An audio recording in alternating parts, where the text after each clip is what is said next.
పరమగీతము 2వ అధ్యాయము 12వ వచనం చదువు. దేశమంతటా పువ్వులు పూసి ఉన్నవి, పిట్టలు కోలాహలము చేయు కాలము వచ్చెను, పావుర స్వరము మన దేశములో వినబడుచున్నది. ప్రార్థన చేద్దాం. మమ్మల్ని మిక్కిలిగా ప్రేమించిన మా తండ్రి, మా రక్షక, వందనములు స్తోత్రములు చెల్లించుచున్నాము. అత్యున్నత, మహోన్నత, ఉన్నత సింహాసన ఆసీనుడవైన తండ్రి, వందనాలు. తండ్రి కుడిపార్శ్వమున నిత్యము విజ్ఞాపనకర్తగా విజ్ఞాపన ప్రార్థన చేయుచున్న ప్రాణప్రియుడా, వందనాలు. పరిశుద్ధాత్ముడా, తండ్రిని కుమారుని బయలుపరిచిన పావురమా, మీ మెల్లని చాలని స్వరం వినిపించండి అయ్యా. త్రియేక త్రిత్వ త్రైక దేవ, అల్పుడును అయోగ్యుడును భాగ్యుడును ఏమయ్యున్నానో మీ కృపయున్నాను. తండ్రి, నన్ను కనికరించుము, వాక్యమునే మమ్మల్ని కనికరించి మాతో మాట్లాడుమని మా మంచి బోధకుడైన యేసయ్య నామమున వేడుకొనుచున్నాము పరమ తండ్రి. కూడి వచ్చిన క్రీస్తు విశ్వాసులారా, దేవుని వాక్యం వినడానికి వచ్చిన దేవుని పిల్లలారా, దైవ దీవెనలు మీకు తోడయుండునుగాక. పరమగీతము 2:12 దేశమంతటా పువ్వులు పూసి ఉన్నవి. ప్రపంచంలో మరి దగ్గర 200 దేశాలు ఉన్నాయి. ఈ 200 దేశాలకి క్యాపిటల్ ఏంటంటే ఇజ్రాయెల్ దేశం. ఇజ్రాయెల్ దేశము దేవుడు ఏర్పాటు చేసుకున్న దేశం. మరి ఆ దేశానికి ఇప్పటికి ఎన్నో కోట్ల మంది వెళ్ళొస్తున్నారు. కొండలు, లోయలు, మరి పచ్చిక బయళ్ళు ఎక్కువ, పువ్వులు బాగా పూస్తాయి. ఇప్పటికి కూడా ప్రజెంట్ ప్రపంచంలో ఎక్కడ లేని పళ్ళు ఆ దేశంలో పండుతూ ఉంటాయి. ఆ ప్రజలు దేవుని పిల్లలు, ఇశ్రాయేలీల జాతి. ప్రపంచంలో ఏ జాతి వారు అనుభవించని శ్రమలు, హింస వారు అనుభవించారు. అందుకే ఇప్పుడు దేవుడు వారికి నెమ్మది ఇచ్చాడు, సంతోషం ఇచ్చాడు ఇశ్రాయేలీలకి. కానీ ఇప్పుడు అక్కడ ఉంది యూదులు, ఆ 12 గోత్రాల్లో గోత్రమైన యూదులు. కనుక దేశమంతటా పువ్వులు పూసి ఉన్నవి. పువ్వు అంటే దైవజనుడు దేవదాసయ్య గారు చెప్పారు, భక్తి. భక్తి అనే పుష్పం. భక్తి అనే పుష్పము చేత భజయిస్తా, పూజిస్తా రావయ్యా అని పాట రాశాడు అయ్యగారు. అయితే ఈ దేశంలో పుట్టినటువంటి భక్తులైన వారు వేరే దేశాలకి చెరకొనిపోబడ్డారు, వేరే దేశాలకి బానిసలుగా వెళ్ళిపోయారు.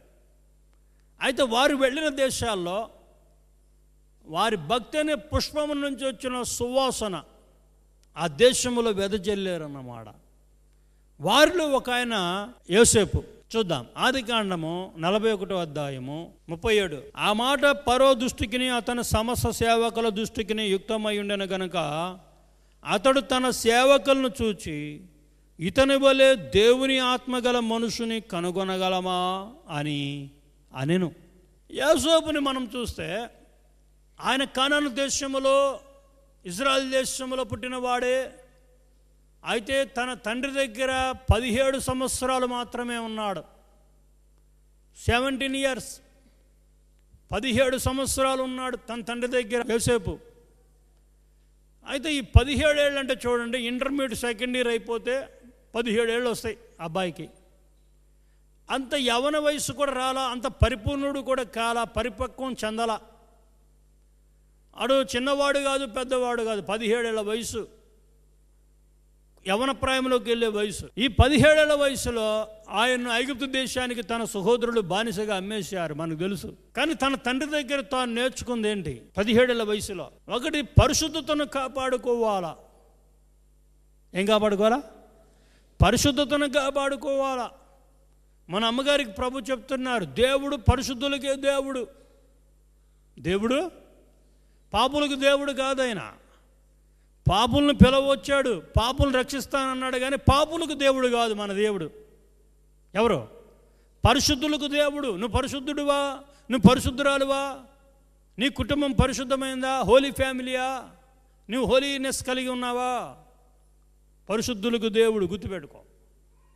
కనుక యోసేపుని మనం చూస్తే ఆయన 17 ఏళ్ల వయసులో బానిసగా వెళ్ళి 13 ఏళ్ళు ఐగుప్తు దేశంలో ఎన్నో శ్రమలు అనుభవించాడు. తన పరిశుద్ధతకి దెబ్బ తగిలింది. ఒక స్త్రీ ఆయన మోహించింది. ఆ స్త్రీ తన పాపము చేయమని కోరినప్పుడు తన పాపము చేయలా, పరిశుద్ధతను కాపాడుకున్నాడు. బడ నమ్మకమైన యోసేపు దేవుడు సర్టిఫికెట్ ఇస్తున్నాడు.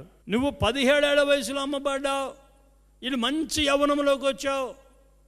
ఒక 22 ఏళ్ళు, 23 ఏళ్ళు, 20 ఏళ్ళు నీ శరీరంలో యవ్వన కోరికలు పుడతాయి. నీలో కామము రేగుతుంది, నీలో కోరికలు రేగుతాయి. ఎలా చంపావు? యోసేపు నీ శరీరంలో పుట్టే ఆ పాపాన్ని, పాపపు కోరికలు నువ్వు ఎలా చంపావు? వాక్యం, దేవుని మాట. అప్పటికి బైబిల్ గ్రంథము లేదు, ధర్మశాస్త్రము లేదు, 10 ఆజ్ఞలు తెలియదు. మనస్సాక్షి ఉంది, తండ్రి దగ్గర నేర్చుకున్న బోధ. నువ్వు ఏ దేశానికి వెళ్ళినా, ఏ రాష్ట్రానికి వెళ్ళినా, ప్రపంచంలో ఎక్కడికి వెళ్ళినా, ఎక్కడ ఉన్నా, యవ్వన కాలంలో ఉన్నా, నువ్వు సాఫ్ట్వేర్ అయినా, హార్డ్వేర్ అయినా, డాక్టర్ అయినా, నువ్వు ఏ ఉద్యోగం, నీ జ్ఞానం ఎంత పెరిగినా, నీ బుద్ధి పెరిగినా, నీ స్టేటస్ పెరిగినా, నువ్వు పరిశుద్ధత కాపాడుకోవాలా. నీ పరిశుద్ధత దేవుడికి కావాలా. కనుక యోసేపు ఆయన ఒక భక్తి పుష్పమై ఆ దేశంలో తన పరిశుద్ధత అనే సువాసన వెదజల్లాడు. ఐగుప్తులో భయంకరంగా ఉండేది అప్పుడు ఐగుప్తు. పాపముతో నిండిపోయి మనుషులందరూ కూడా కామముతో, పాపముతో భయంకరమైన చెడు బతుకుతున్న ఆ మనుషుల మధ్యలో వికసించిన పుష్పముగా, సువాసనిచ్చిన పుష్పముగా ఈ రోజుకి అనేక మంది యవనస్తులకి సాక్షిగా యోసేపు. అయితే దేవుడు తనకిచ్చిన పరిశుద్ధాత్మను పోగొట్టుకోలేదు. 13 ఏళ్ళు శ్రమలు అనుభవించాడు ఆ రాజ్యంలో. తన పరిశుద్ధతను పోగొట్టుకోలా, దేవుడిచ్చిన పరిశుద్ధాత్మను పోగొట్టుకోలా. ఆ రాజుగారికి వచ్చిన కలల భావం చెప్పగలిగిన ఆ వరము కలిగిన వాడు, దేవుని స్వరం వినేవాడు యోసేపు. అందుకే ఇక్కడ రాజు అంటున్నాడు, ఆ రాజ్యాన్ని పరిపాలించే రాజు అంటున్నాడు, యోసేపులో ఉన్నటువంటి దేవుని ఆత్మ ఎవరైనా కొనుక్కోగలమా? ఒక ఆయన దగ్గర లక్షల మంది వస్తున్నారు. ఆయన నా స్నేహితుడే, ఆయనకు ఒక మాట చెప్పమన్నాడు దేవుడు. దేవుని ఆత్మ కలిగిన వారిని కొనుక్కో, అదే జ్ఞానం. లక్షల మంది నీ దగ్గరకు వస్తున్నారు, కానీ దేవుని ఆత్మ కలిగిన వారిని కొనుక్కోలేకపోతున్నావు. దేవుని ఆత్మ కలిగిన వారిని కొనుక్కో, అదే జ్ఞానం. ఆత్మలేని బోధకులు ఎక్కువయ్యారు, ఆత్మలేని క్రైస్తవులు ఎక్కువైపోయారు. ఒకరంటే ఒకరికి ప్రేమ లేని క్రైస్తవులు ఎక్కువైపోయారు. ఎందుకు క్రైస్తవుల్లో ప్రేమ తగ్గింది? ఏమి చూసి? సంఘభేదమా, మిషన్ భేదమా, లేదా కులభేదమా, హోదా భేదమా, లేకపోతే స్వార్థమా? ప్రేమ లేనివాడు వ్యర్థుడు కదా. కనుక క్రైస్తవులకి ఒకరంటే ఒకరికి ప్రేమ లేకుండా పోయింది కనుక శ్రమలు పంపుతాడు దేవుడు. ఆ శ్రమలు పంపినప్పుడు అప్పుడు మళ్ళీ క్రైస్తవులు ప్రేమించుకుంటారన్నమాట. జాగ్రత్త. ఆత్మీయ జీవితంలో ఎండిన స్థితిలో ఉన్నారు. నువ్వు ఆత్మీయ జీవితంలో ఎండిపోతున్నావా? ఏ పాపము చేత నీ ఆత్మీయ జీవితమైన చెట్టుని ఆ పాపము ఎండిపోయేలాగా చేస్తుంది, నువ్వు ఫలించలేకుండా చేస్తుంది. యేసు చేత శపింపబడిన అంజూర వృక్షములాగా అయిపోతున్నావు. జాగ్రత్త. ఆకు వాడక తన కాలం ముందు ఫలమిచ్చు చెట్టు వలె ఉండాలా. అంటే దేవుని వాక్యం అనే నీరు నీ ఆత్మీయ జీవితానికి పెట్టబడతా ఉండాలా. దివరాత్రములు ఆయన ధర్మశాస్త్రం ధ్యానించేవాడు ధన్యుడు. నీ పాప నైజాన్ని నువ్వు జయించాలంటే దైవజనుడు దేవదాసయ్య గారు చెప్పారు, రోజు నువ్వు వాక్యం చదవాలా, వాక్యాన్ని ధ్యానించాలా. వాక్యం అనే కర్రతోనే ఆది సర్పం తల చితగొట్టగలం. ఈ వాక్యం అనే కర్ర లేకపోతే ఆడు పడగతో నిన్ను కాటేస్తాడు. నీ శరీరంలోకి వ్యభిచార పాపం అనే విషయాన్ని పంపుతాడు, నరహత్య పాపం అనే విషయాన్ని పంపుతాడు, చెడు జీవితం అనే విషయాన్ని పంపుతాడు. నీ దగ్గర కర్ర ఉంటే వాడు తలను చిత కొట్టగలవు. అది లేకపోతే, దేవుని వాక్యం అనే కర్ర లేకపోతే అది కాటేస్తుంది. ఆడు కాటేయకముందే నువ్వు వాక్యమైన కర్రతో వాడు తల చిత కొట్టాల. నీలో పాప నైజం నువ్వు జయించాలంటే. కనుక యోసేపు ఇతని వలె దేవుని ఆత్మగల వాడిని కనుగొనగలమా?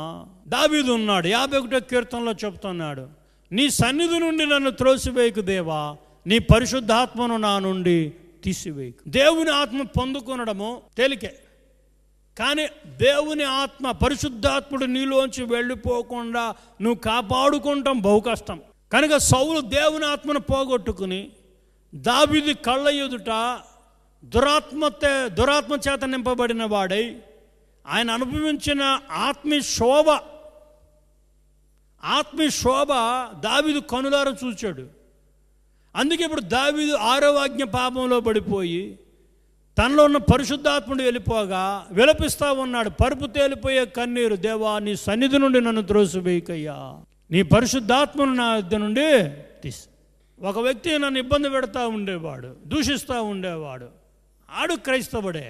1 2 3 థర్డ్ టైం దేవుడు చెప్పాడు, వాడిని నా సన్నిధి నుండి త్రోసేస్తానన్నాడు. నామకార్థుడే, తోసేశాడు దేవుడు.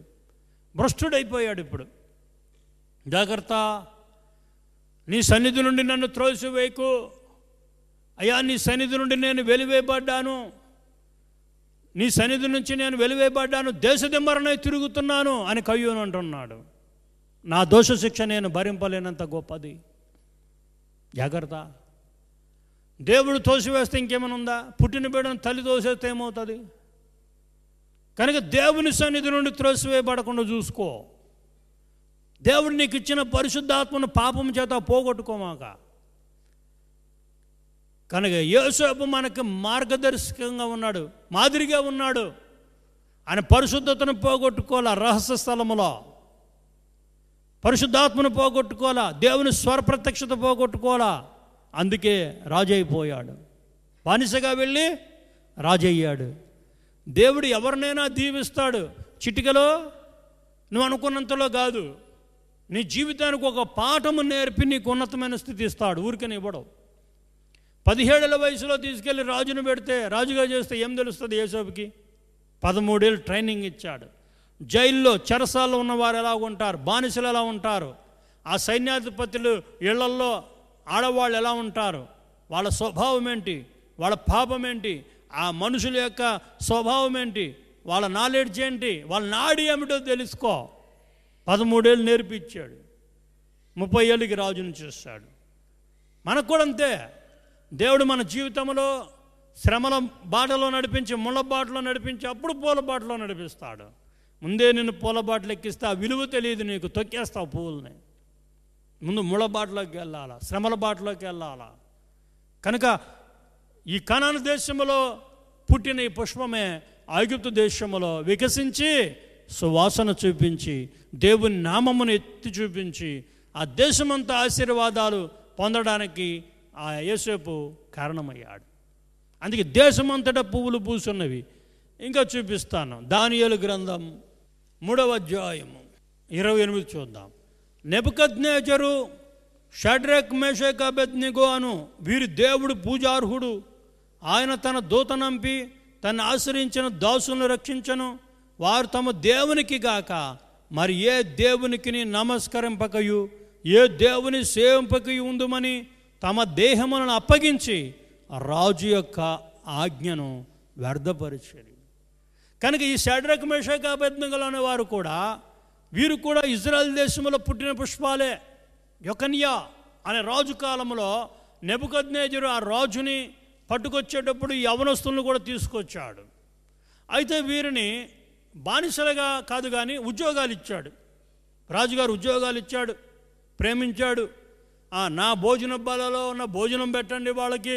దురాభిమాన పాపం అండి, మోమాట పాపం, దురాభిమాన పాపం, కులాభిమాన పాపం, మతాభిమాన పాపం ఉండకూడదు.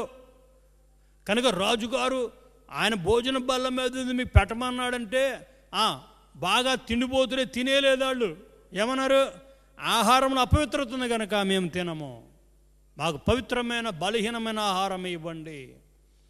ఇప్పుడు రాజు అగ్నిగుణం చూపిస్తున్నాడు. నేను నిలబెట్టించిన బొమ్మకు నమస్కారం చెయ్యాలా? షడ్రక్, మేషక్, అబేద్నెగోలు మీరు నమస్కారం చేయలా. రాజు కోపం వచ్చింది. ఆ అగ్నిని 7 చేశాడంట. 7 అగ్ని మండుతూ ఉంది వారి కాళ్ళ ఎదుట.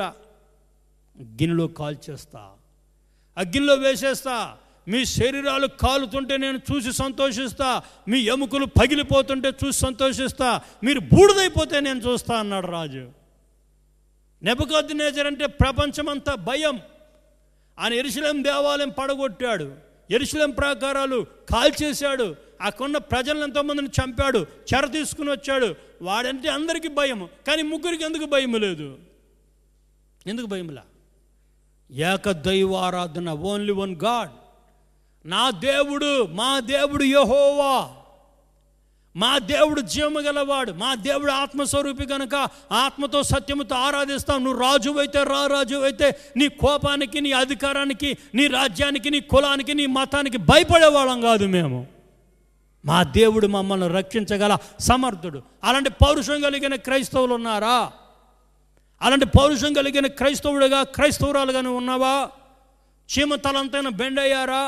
గుండెల్లో భయం ఉందా? ముఖంలో భయం ఉందా? దేవుడి విషయంలో రోషం, పౌరుషం కలిగి ఉన్నారు. నా మాట వినరా మీరు? అరే, అగ్నిని 7 చేయండి, సైన్యాన్ని తీసుకురండి, వీళ్ళని వెంటనే నా కళ్ళ ముందు అగ్నిలో వేయాలి. వేసుకో. ఏమన్నా భయం కనబడిందా? శరీరాలు కాలిపోతే, అగ్నిలో పడితే ఎలా ఉంటుందో ఊహించుకోండి. కాలిపోతుంది, మాంసము కాలినట్టు కరిగిపోతుంది, ఎముకలు పగిలిపోతాయి. No fear. దేహమును చంపు వారికి భయపడకండి, దేహమును ఆత్మను నశింప చేయగల దేవునికి భయపడండి.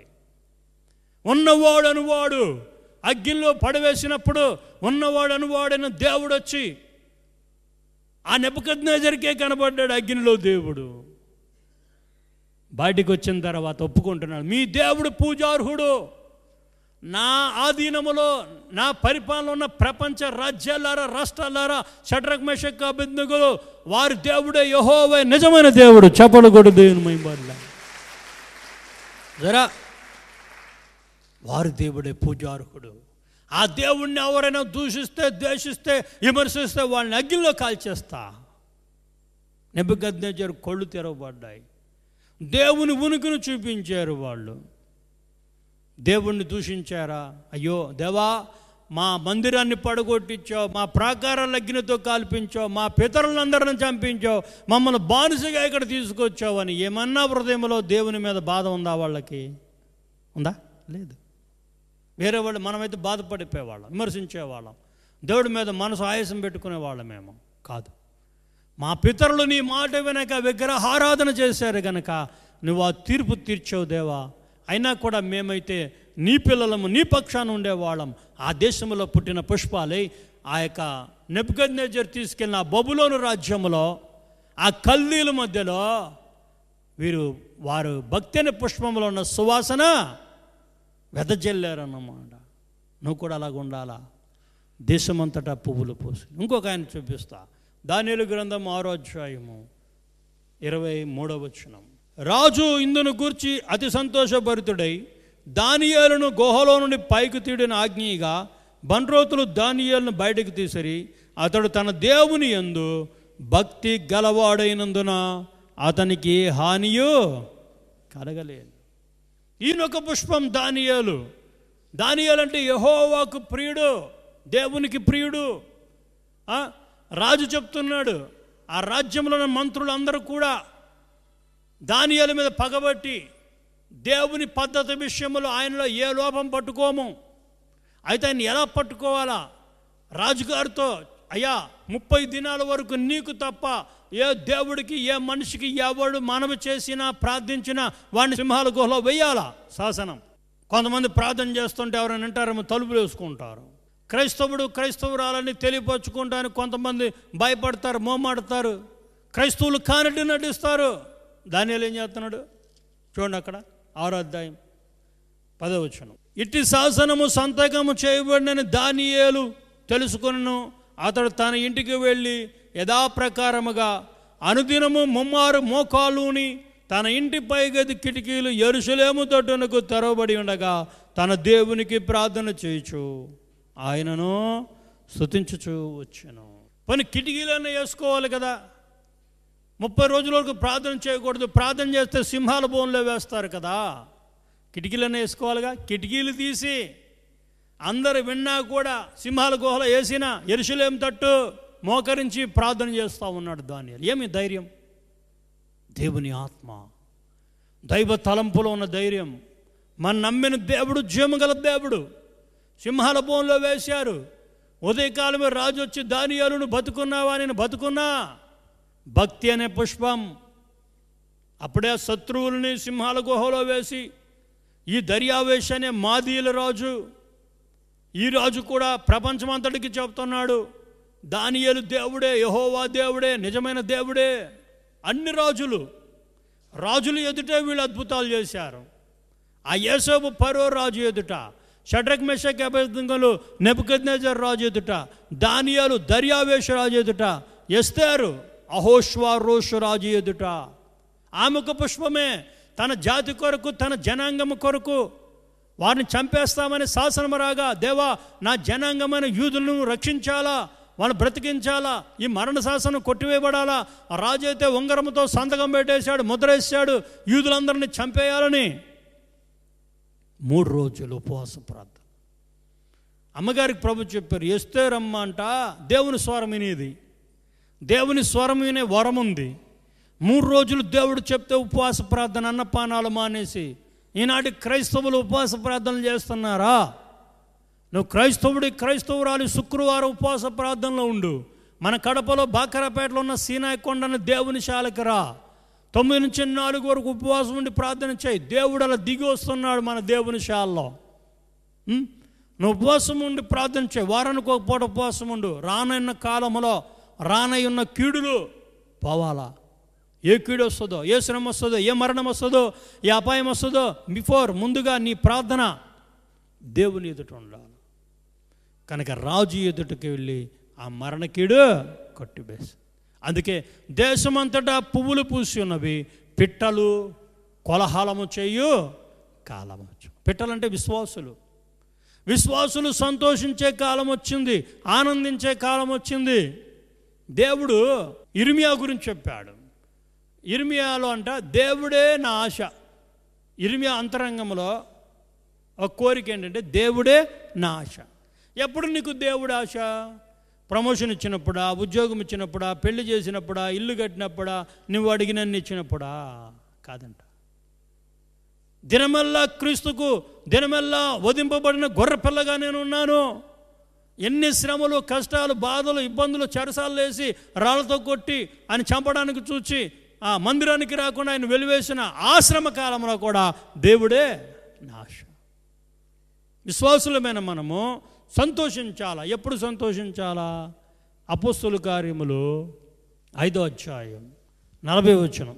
వారు అతని మాటకు సమ్మతించి అపోస్తలులను పిలిపించి కొట్టించి యేసు నామమును బట్టి బోధింపకూడదని ఆజ్ఞాపించి వారిని విడుదల చేసి, ఆ నామము కొరకు అవమానం పొందుటకు పాత్రులని ఎంచబడినందున వారు సంతోషించుచు మహాసభ ఎదుటి నుండి వెళ్ళిపోయి.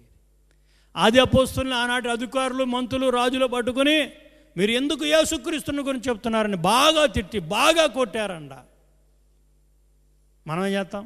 తిట్టి కొడితే బాధపడిపోతూ ఉంటాం, కురింగిపోతాం కదా. కానీ వాళ్ళు ఏం చేశారు? బయటకు వచ్చి సంతోషిస్తామన్నారు. ఏం చేశారు? ప్రభా నీ నామాను బట్టి మేము తిట్టినా పర్లా, కొట్టినా పర్లా. మన అమ్మగారికి ప్రభు ఒక మాట చెప్పారు, యేసు ప్రభువును బట్టి మనము చేతకాని వాళ్ళమంట, ఏమి చేయలేం. కానీ దేవుడు చేస్తాడు, ఆయన చేస్తాడన్నీ. కనుక మేము చేతకాని వాళ్ళమని వాళ్ళు ఎన్ని కొట్టి తిట్టినా కూడా సంతోషంగా బయటకు వచ్చి మరలాసు వార్త ప్రకటిస్తూనే ఉన్నారు. వాళ్ళు కొట్టారు, తిట్టారని భయపడలా. నో ఫియర్, భయం లేదు. కనుక పిట్టలు కోలాహలము చే కాలము వచ్చును. పావురు స్వరము మన దేశములో వినబడుచున్నది. అంటే 2వ రాకడికి సిద్ధపడిన క్రైస్తవులు, సిద్ధపడిన వధువు సంఘాన్ని అంటున్నారు, పావురు స్వరం మన దేశంలో వినబడదు. పావురం అంటే సంఘం, సంఘ పావురం. యేసుప్రభు ఏమన్నాడు? పాము వలె వివేకులయుండు, పావురం వలె నిష్కపటలే. సంఘాన్ని పావురం అన్నాడు. పావురు స్వరం మన దేశంలో వినబడుతుంది. పావురు స్వరం ఏమంటుందో చూద్దాం. ప్రకటన గ్రంథము 22:17. ఆత్మయు పెళ్ళి కుమార్తెయు రమ్ము అని చెప్పుచున్నారు, వినువాడును రమ్ము అని చెప్పవాలి. 1 కొరింథీ 16:22లో మరణాత అని ఉంది. పావురు స్వరము మరణాత అని చెప్తా ఉంది. అంటే ఈ రెండవ రాకడలో ఉన్న క్రైస్తవ సంఘాలన్నీ కూడా మనమందరం కూడా చెప్పాల్సింది ఏంటంటే మరణాత. మరణాత అంటే ప్రభు వచ్చి ఉన్నాడు అని స్తుతిస్తూ ఉందంట పావురం సంఘం. 2000 సంవత్సరాల క్రితం ప్రభు వచ్చారు కదా, కనుక ప్రభు వచ్చాడని స్తుతిస్తూ ఉందంట. రెండోది మరణాత అంటే అర్థం ఏంటి? ప్రభు వచ్చుచున్నాడు కనుక యేసుప్రభు వస్తున్నాడు, యేసుప్రభు రెండో రాకడ అతి త్వరలో ఉంది అని ప్రకటించుచున్నది. మూడోది ప్రభువా రమ్మని ప్రార్థించుచున్నది. 3 పనులు చేస్తుంది వధువు సంఘం. 1 ప్రభు వచ్చి ఉన్నాడని స్తుతిస్తుంది. నెంబర్ 2 ప్రభు వచ్చుచున్నాడని ప్రకటించుచున్నది. నెంబర్ 3 ప్రభువా రమ్ము. అదే బైబిల్ మిషన్ సింబల్ మరణాత. 3 అర్థాలు ఉన్నాయి, ప్రాముఖ్యమైన అర్థాలు ఉన్నాయి. కనుక పరమగీతములో దేశమంతటా పువ్వులు పూసినవి, పిట్టలు కోలాహలము చేయ కాలం వచ్చును, పావురు స్వరము మన దేశములో వినబడుచున్నది. అటు ధన్యత దేవుడు దయచేయునుగాక.